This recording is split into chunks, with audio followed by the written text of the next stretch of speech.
ऐसे ही मेरे बच्चों को ट्रेन करने वाली डोरी आंटी है, उनका धन्यवाद करती हूँ और ईश्वर का भी धन्यवाद है। और हमारे पुराने लोगों में से यहाँ पर बहुत सारे लोग चले, बहुत सारे अब हमारे बीच में नहीं, जितने भी हैं बहुत अभी नए हैं वैसे तो, लेकिन बहुत हमारे जमाने के लोग चले गए। एक गाना गाना चल, बड़े दिन का गाना है।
परमेश्वर कांडों का सामर्थ्य है कि जब हम हमारे कलीसिया के बुजुर्गों को देखते हैं तो इलाके में आशीष होती है और बड़े गवाही के रूप में इस बात देखने पाते हैं। मैं केवल कुछ दो बातें शेयर करना मांगूंगा आपके मध्य में से और इस कलीसिया के तहत में, ताकि हम और आप आज का जो हमारा एड्रेस है होप, इस प्रकार से हम मसीह में आशा को रखते हैं और साथ ही साथ 147 वर्ष जब हम मनाते हैं तो केवल दो बातें मेरे तरफ से, क्योंकि डॉक्टर साहब ने मेरे को शेयर कर दिया है या हमारे बीच में भी शेयर किया है, विश्वास के माध्यम के द्वारा विश्वास की बढ़ोतरी के रूप में, और विश्वास के तहत हमने स्क्रिप्ट में भी देखा है और साथ ही साथ बच्चों के माध्यम के द्वारा भी हमने सुना है, सो परमेश्वर की आशीष से सदा बनी रह लिखा है। दो ही बातें हैं इसमें। दूसरा कुरिन्थियों उसका में पद में लिखा है, इसलिए यदि कोई मसीह में है तो वो पुरानी बातें देखो सब नया हो गया। मसीह में हम सब अनुग्रह के द्वारा 147 वर्ष में जब हम और आप नए जीवन में जुड़ते हैं, परमेश्वर हमको और आपको एक नई कलीसिया में बढ़ाता है, बलवत्ता करता है, बहुतायत की आशीष प्रदान करता है और पौलुस उसी बात के लिए मसीह कलीसिया को प्रचार करता है। देखो हर एक बातें बीत गई है पर परमेश्वर हमको और आपको एक नई कलीसिया में 147 वर्ष में परमेश्वर नए रूप में हमको और आपको बढ़ाता है। हड्डी हड्डी कूदे कूदे मांस मांस लहू लहू का बढ़ना परमेश्वर हमको और आपको आशीष में बनाता है, ताकि हम उस 147 वर्ष के रूप में अनुग्रह के द्वारा उसके नाम की महिमा में, उसके कलीसिया में, उसके साथ हमसे भागीदार के रूप में जुड़ने पाते हैं। सब बातें परमेश्वर हमको नया कर देता है। मसीह कलीसिया में परमेश्वर हमको मौका देता है कि उसके वचन के द्वारा हम सब नए होते जाते हैं। एक और बाइबल वर्स में पढ़ूंगा, यहाँ पे इसी प्रकार से लिखा है, आशा के रूप में ठहराया गया है, क्योंकि हमारा एडवेंट संडे है, इसी के तहत हम पढ़ेंगे परमेश्वर के वचन के रूप में, जहाँ पे हमको और आपको आशा के माध्यम से ठहराता है। वो है यिर्मयाह की पुस्तक, उसका 19वां अध्याय और 11वां पद। यिर्मयाह, द बुक ऑफ यिर्मयाह chapter 29, the book of Jeremiah chapter 29 and verse 11। इस प्रकार से लिखा मैं पढ़ देता हूं, क्योंकि यहोवा की वाणी है जो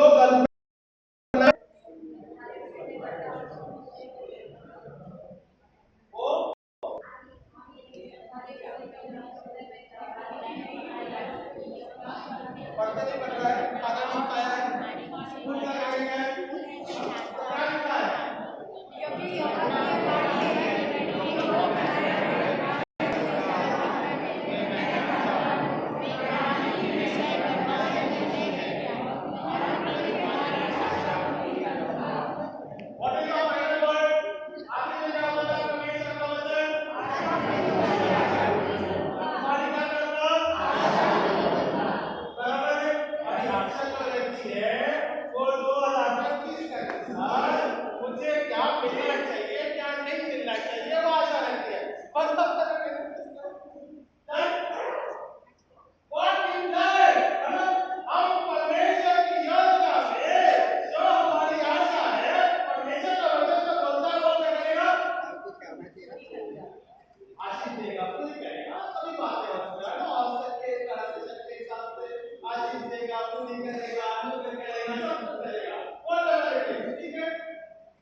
आशा कहाँ बनी रहती है?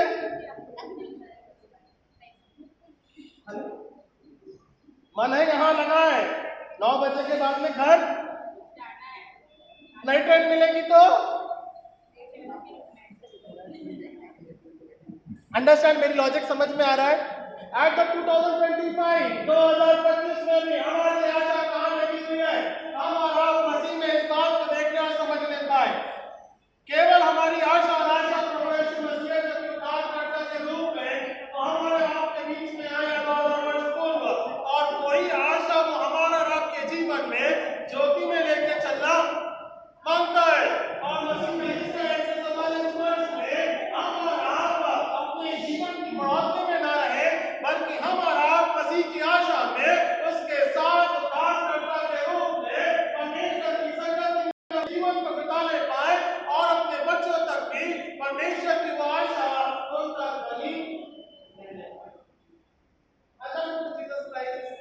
प्रभु यीशु मसीह लोग के स्वर्ग पर हमारा और आपके तहत विराजमान है, और उसने क्रूस पर सिखाए हुए वचन क्या उसका आना हमारा और आपके लिए उस आशा को ठहराता है कि उसके साथ हम संगति को करने पाए, है ना? That's what the Lord's coming ना। परमेश्वर ने क्यों भेजा प्रभु यीशु मसीह को? ताकि वो जो हम और आप परमेश्वर से दूर हो गए हैं, परमेश्वर की आशा में प्रभु यीशु मसीह में आशा रखते हुए उद्धार के जीवन को प्राप्त करें, और उसके साथ मसीह में एक कलीसिया बनी रहे।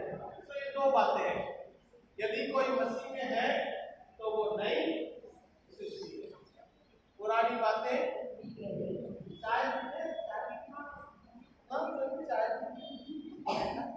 ना आजकल चाय पीता ना कि नहीं पीता, वो भी चाय पीते हैं, चाय डॉक्टर साहब चाय पीते हैं बराबर। सुबह की चाय आप शाम को मिला के ना आप नहीं पी सकते, कर सकते क्या? और अगर जरा से निकल जाए खराब तो सामने वाले को तो सारी आशा वहीं खत्म हो जाती है। मसीह को छोड़ो, मसीह भी खत्म हो जाती है। चाय वाले काम में मसीह को मिला के देती चाय। What the Christ is telling, जो परमेश्वर के जो नई सृष्टि है वो पुरानी बातें उसमें खत्म, इट इज ऑल फिनिश्ड। प्रभु यीशु मसीह में हर एक बातें समाप्त हो गई है। मसीह हमको नया बनाता है, संतोष बनाता है, मसीह की आशा हमको और जीवन देती है। So what is our hope? Our hope is Christ। मसीह की आशा में जब हम संडे मसीह की आगमन की हम तैयारी करते हैं, अपनी आशा हम अपने जीवन के ऊपर न रखते हुए मसीह की ओर ताकते हुए मसीह में नई आशा को अपने जीवन में उतारा, है ना? और इसी बात के लिए डॉक्टर साहब ने भी फेथफुलनेस के ऊपर, विश्वास के ऊपर, विश्वास के ऊपर बात कहा है। यहाँ से जाते हैं तो केवल ये कहने बोले कि नहीं दरवाजे में पहुंचना बोला, ऐसा नहीं। When you are going outside, प्रभु यीशु मसीह कहता है कि वो आशा आपके जीवन में सदा काल तक बनी रहना चाहिए, ना केवल 2025 बल्कि आने वाले समय का भी कहना रहेगा। हमको नहीं पता लगेगा समय कैसे, प्रभु यीशु मसीह ने हम 2025 में उस आशा को पूरी करने का हम प्रार्थना करेंगे। इस प्रार्थना के दौरान चांद भाई हमारे बीच में है, वो विशेष गीत गाएंगे और हम हमारी ऑफरिंग परमेश्वर को बेटों को अर्पण करेंगे। कब आ जाइए, बिल्कुल टुगेदर।